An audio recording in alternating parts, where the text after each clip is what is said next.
अस्सलाम वालेकुम, welcome back to my YouTube channel. मैं हूं आपके साथ डॉक्टर हदीजा। मैं आज आपको बताऊंगी कि आपने अपनी कैट को कैसे प्रॉपर्ली फीड करना है, उसके लिए कौन सी टाइप ऑफ फीड यूज़ करनी है, स्केड्यूल क्या फॉलो करना है, आपने पोर्शन साइज को कैसे कंट्रोल करना है और उसकी न्यूट्रिशनल रिक्वायरमेंट कौन कौन सी हैं जिनको आपने अपनी नज़र में रखना है ताकि उसके न्यूट्रिशन को पूरा किया जा सके। टाइप्स ऑफ कैट फीड की बात करें तो उसमें हमारे पास 3 किस्म की कैट की फीड आ जाती हैं, जिनमें एक वेट फीड होती है, ड्राई फीड होती है और जो सेमी मॉइस्चर फीड होती है।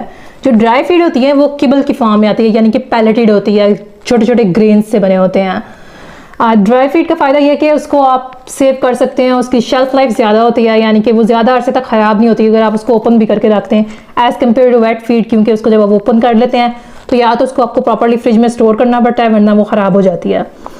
वेट फीड जो होती है वो कैन में आती है, छोटे छोटे कैन्स बने होते हैं उनके अंदर आती है।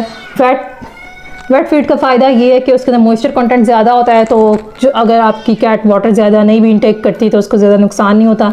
लेकिन ड्राई फीड के साथ आपको इस चीज़ का ख्याल रखना पड़ता है कि आप उसके वाटर इंटेक को मेंटेन करें। उसके बाद चौथी टाइप आ जाती है होममेड फीड की, यानी कि जो रॉ डाइट होती है जो हम घर में प्रिपेयर करते हैं।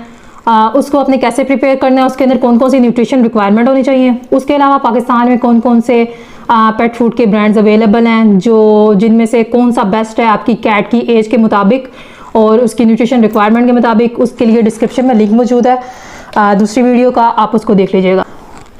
अब हम आते हैं फीडिंग स्केड्यूल की तरफ कि आपने फ्री स्केड्यूल को फॉलो करना है या फिर शेड्यूल फीडिंग करनी है। यानी कि फ्री फीडिंग कौन सी है, यानी कि आप किसी भी टाइम उसको फीड दे देंगे जब भी आपको लगेगा कि आपकी कैट को फीड की ज़रूरत है। जबकि शेड्यूल फीडिंग ये होगी कि आप एक टाइम फिक्स कर लेंगे, यानी कि आपने सुबह 7 बजे देना है तो रात को 7 बजे देना है, 2 टाइम अगर देना है आपने, अगर आपने 3 टाइम देना है तो इसी तरह प्रॉपर टाइम फिक्स करना है आपने। पोर्शन कंट्रोल की तरफ आते हैं। पोर्शन कंट्रोल की अगर हम बात करें तो उसमें जो किटन होती है 0 से 12 मंथ्स, उसको हम 3 कैटेगरीज में डिवाइड कर लेंगे, जिसमें हमारे पास 0 से 3 मंथ्स की कैट आएगी, 3 से 6 मंथ्स और 7 से 12 मंथ्स आ जाएगी।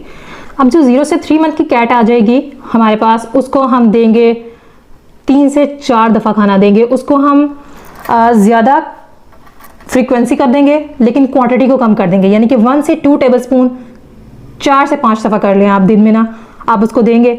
और वो भी हम उसको वेट फूड देंगे, या फिर अगर आपने दूसरा ड्राई फूड देना है तो जो किबल्स होते हैं उसको आपने सोक कर लेना वाटर के अंदर। लेकिन उसके लिए आपने एक चीज़ का खास ख्याल रखना है कि वो अगर आप इसको सोक करें 30 मिनट के अंदर, अगर आपकी किटन नहीं खाती तो उसको आपने डिस्पोज कर देना है, क्योंकि उसके बाद उसकी क्वालिटी डेटेरियोरेट होना शुरू हो जाती है। उसके बाद अगर 3 से 6 मंथ की किटन की बात करें, उसको आपने देना होता है 3 से 4 दफ़ा दिन में देना है, 2 से 3 टेबलस्पून कर लें। और उसकी जो डाइट है, फीड है, वेट फीड के अंदर आपने आहिस्ता आहिस्ता ड्राई फीड को ऐड करना शुरू कर देना है। इसके बाद हमारे पास लास्ट टाइप आ जाती है जो 7 से 12 मंथ की किटन होगी, तो आपने 3 टाइम फीड देनी है और 1/4 कप, यानी कि 1 कप का चौथा हिस्सा आपने देना है उसको। उसकी फीड होगी ड्राई फीड, लेकिन उसके अंदर हम थोड़ी थोड़ी वेट फीड अभी कंटिन्यू रखेंगे, क्योंकि एकदम से उसको हम ड्राई फीड पे शिफ्ट नहीं कर देंगे।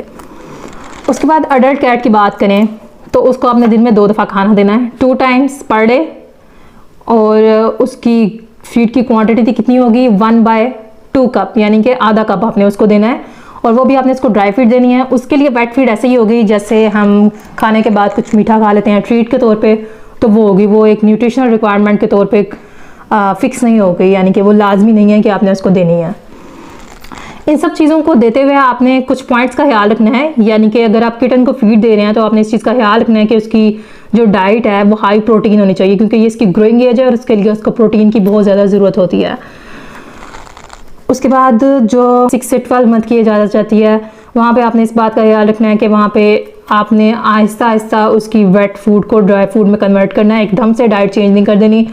बहुत सारे क्लिनिक्स में केसेस आते हैं अक्सर कि हमारी जो कैट है वो खाना नहीं खा रही, या फिर अगर खा रही है तो उसको डायरिया हो जाता है या वॉमिटिंग करने लग जाती है। उसकी वजह ये है कि हाँ, वो एकदम से डाइट चेंज कर देते हैं, या तो वो कोई नई कैट लेके आते हैं, पहले वाला जो ऑनर होता है वो उसको कुछ और फीड कर रहा होता है और वो उसकी डाइट को चेंज करके कुछ और देना शुरू कर देते हैं, जिसकी वजह से जो उसका गैस्ट्रिक सिस्टम है वो डिस्टर्ब हो जाता है, यानी कि उसका स्टमक डिस्टर्ब हो जाता है और वो उस खाने को डाइजेस्ट नहीं कर पाती, या फिर वो उस खाने को पसंद ही नहीं करती खाना। इसी तरह जो अडल्ट कैट है उसकी टाइमिंग को मेंटेन करना बहुत ज़रूरी है, यानी कि आपने कंसिस्टेंट टाइमिंग रखनी है। सुबह आप 7 बजे दे रहे हैं तो अगले दिन भी सुबह 7 बजे ही देना है। आपने रात को आप 7 बजे देते हैं तो 7 बजे ही देना है। ये नहीं कि आप एक दिन सुबह 7 बजे दे रहे हैं, अगले दिन आपने सुबह 11 बजे देना शुरू कर दिया है। इससे उसका माइंड सेट डिस्टर्ब हो जाता है, क्योंकि आप शेड्यूल फीडिंग के अंदर ये कैटेगरी आ रही है। अगर आपने पहले से उसको फ्री फीडिंग का आदी किया होगा तो इस चीज़ की ज़रूरत नहीं पड़ेगी। उसके बाद न्यूट्रिशनल रिक्वायरमेंट की बात करते हैं कि कौन सी न्यूट्रिशनल रिक्वायरमेंट्स होती हैं कैट की फीड की और जो उसके अंदर होना लाजमी होती हैं।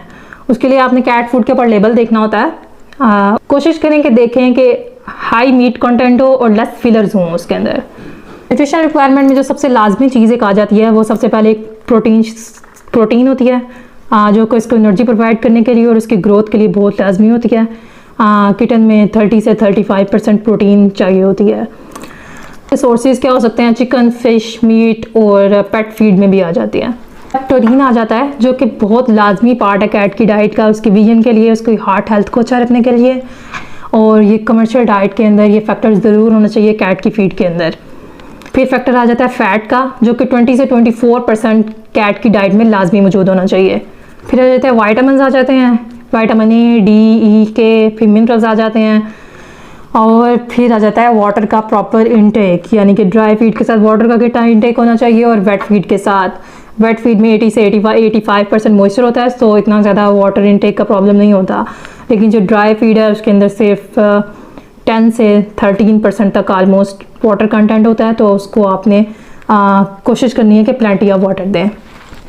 उसके बाद कॉमन मिस्टेक्स जो हम अपनी कैट की फीडिंग में करते हैं, उसमें सबसे बड़ी चीज़ ये है कि जो हम अपना खाना घर का खा रहे होते हैं, यानी कि जो ह्यूमन साइड का फूड होता है वो हम कैट को दे देते हैं। ये बहुत बड़ी मिस्टेक है।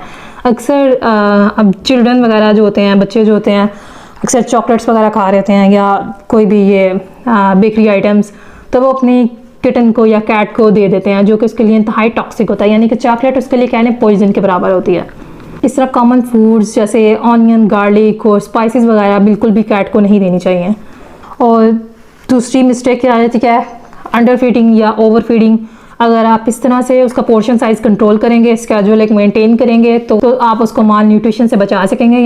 ये सब टिप्स एंड ट्रिक्स थी आपने कैट की डाइट को मेंटेन करने के लिए। आई होप कि ये टिप्स आपके लिए यूज़फुल हों। लेकिन रिमेंबर कि हर कैट का उसकी एज के मुताबिक, उसके लाइफस्टाइल के मुताबिक फीड का स्केड्यूल होना बहुत ज़रूरी होता है। उसके लिए आप अपने वेट से कंसल्ट करें। ये एक जनरल गाइडेंस थी जो हर पेट ओनर को मालूम होनी चाहिए। If you enjoyed this video, please like, comment and subscribe for more pet care tips. Thank you. अल्लाह हाफिज़।